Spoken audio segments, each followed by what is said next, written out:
এমনি তো চিন্ময়বাবুর মায়ের সাথে সবসময় কথা হয়, আজকে দীর্ঘ সময় কথা হলো। এইসব বিষয়গুলো তো এমনি আমরা জানতাম, তারপর আরো শিওর হইলাম যে আমরা দেখেছি যে আমার দেশে সেই চন্দনধর থেকে গেরুয়া সন্ধি এরকম নামে কি শিশু এরকম একটা নিউজ করেছে। তা আমি সব বিষয়গুলো যেহেতু আমরা আগে থেকে জানতাম সবই মিথ্যা তথ্যগুলো। আবার আমি ওখানে শুধু চিন্ময়বাবুর ভাইয়ের নাম, মায়ের নাম, বাবার নাম ছাড়া, তার নাম ছাড়া সবই মিথ্যা।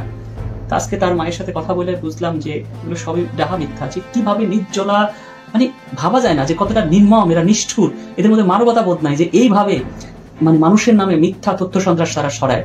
চিন্ময়বাবু সে নাকি রাজনীতি করতো, সে রাজনীতি করার সময় কোথায় পাইলো? 7 বছর বয়স থেকে না শিশু বক্তা হিসাবে সে নেমে গেছে। সে রাজনীতিটা কবে করলো?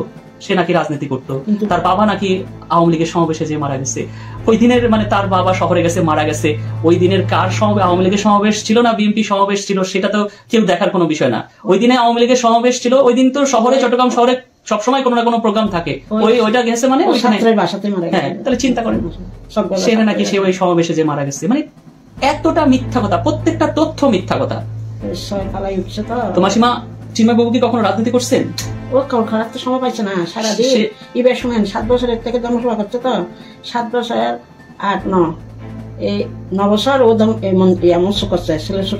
ছোট বয়স থেকে সে বের হয়েছে, কোনো রাজনীতি করে না। তার বাবাও তো রাজনীতি করে নাই, আপনার হাজবেন্ডও তো করেনি। ওই প্রাইভেট হেডমাস্টার হয়ে এরা রাজনীতি করে। তাহলে আপনি চিন্তা করেন, তাহলে এই যে মিথ্যাচার, কি পরিমাণে মিথ্যাচার ছড়াইছে, মিথ্যাচার ছড়াচ্ছে। আমি মনে করি যে বিবেক সম্পন্ন মানুষের এই বিষয়গুলো দেখা উচিত, যে আসলে মিথ্যা দিয়ে যদি কোনো কিছু বলতে হয় সত্য কথা বলা উচিত।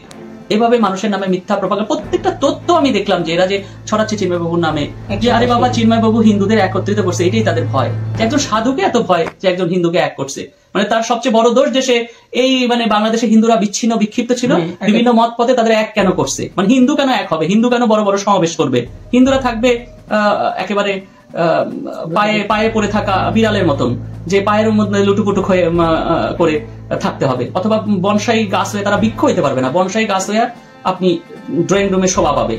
তারা কেন বৃহৎ গাছ হয়ে অন্য পাখিদের আশ্রয় দিবে? এই সবকিছু মিলে আমি কেন, আপনি দেখছেন যে আমার কথার মধ্যে একটু রাগ ক্ষোভ চলে আসতেছে, কারণ আমি যে ওই যে নিউজটা হয়েছে এটার প্রত্যেকটা তথ্য চিন্ময়বাবুর মাকে জিজ্ঞেস করলাম এবং প্রত্যেকটা তথ্যই দেখলাম মিথ্যা। তা আসলে আমার খুবই খারাপ লাগছে।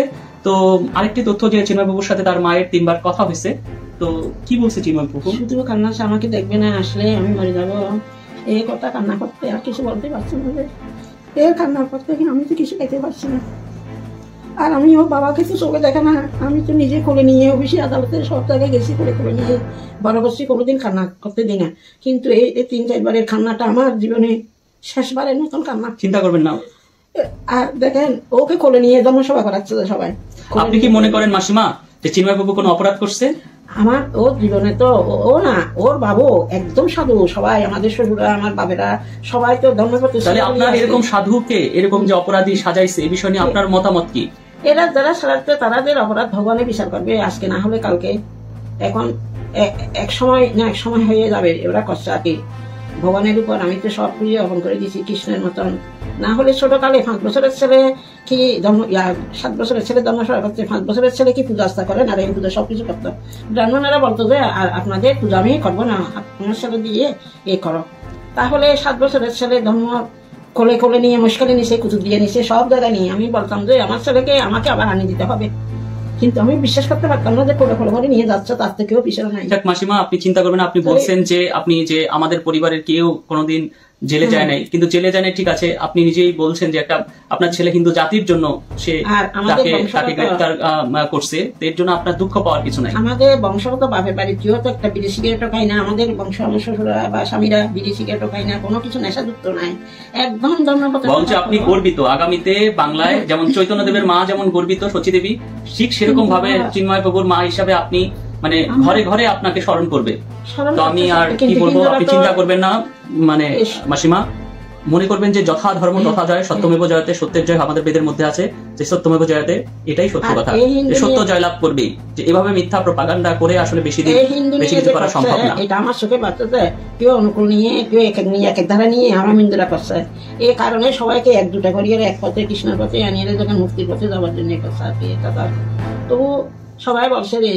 সর্বশেষ এক কথা যদি আপনি বলেন কিছু, যে মাসিমা কি বলবেন এক কথায়? এক কথায় বলতে পারবো যে ভগবান ওকে জীবনে বাসাই কোনো মতে হানলে যথায় জন্ম তথায় জয় যদি হয় হবে। আমি তো বারবার বলিতে ছেলেকে যদি হাসির চা হয় বা বেকুলের চা হলে করবে, যথায় জন্ম তথায় যায়। ঠিক আছে, চিন্ময় বাবুর মাও বললো আমাদের ধর্মেও আছে যথা ধর্ম তথা জয়, এবং ধর্মই জয় লাভ করবে। ধন্যবাদ।